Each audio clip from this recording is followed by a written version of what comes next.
ETUCE has organised this solidarity mission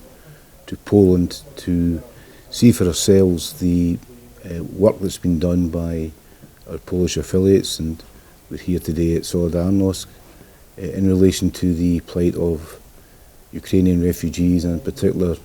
children who are seeking education here within Poland. Part of our mission is to find out the details so that we can report back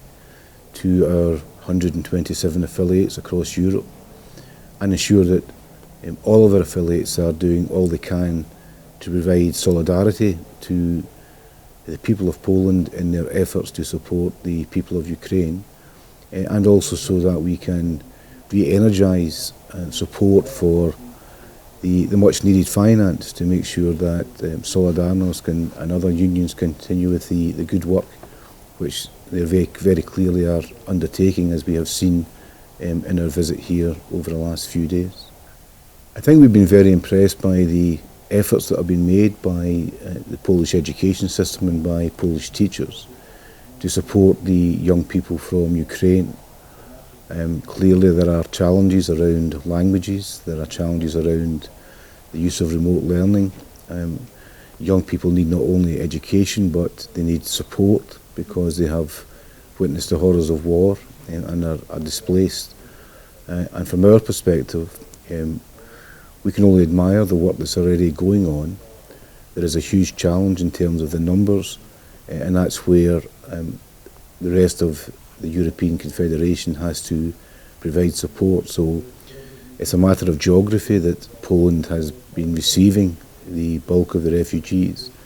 but it's a fundamental principle for all of our European affiliates that we provide the solidarity and the financial support required to make sure that the efforts here in Poland come to fruition, and that the children of Ukraine are supported in this displacement until hopefully peace is established and they can return back to Ukraine. I think there's obviously a balance to be sought there, so we are aware that a number of Ukrainian teachers are providing remote lessons in Ukrainian, and that clearly is important for those who are receiving them. But children also need to have pastoral support, they need their well-being to be supported, they need space to play and to integrate, and we've seen some excellent examples where Polish children, Ukrainian children have overcome the language barriers simply by being children and playing together. So I think it's a mixture of approaches, and certainly in terms of the resources that have been used,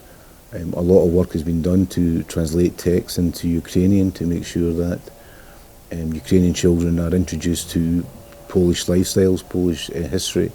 and all of that is something that affiliates across Europe can all contribute to, and hopefully that will then support the efforts of teachers who are working so hard here in Poland to provide a welcome to these children.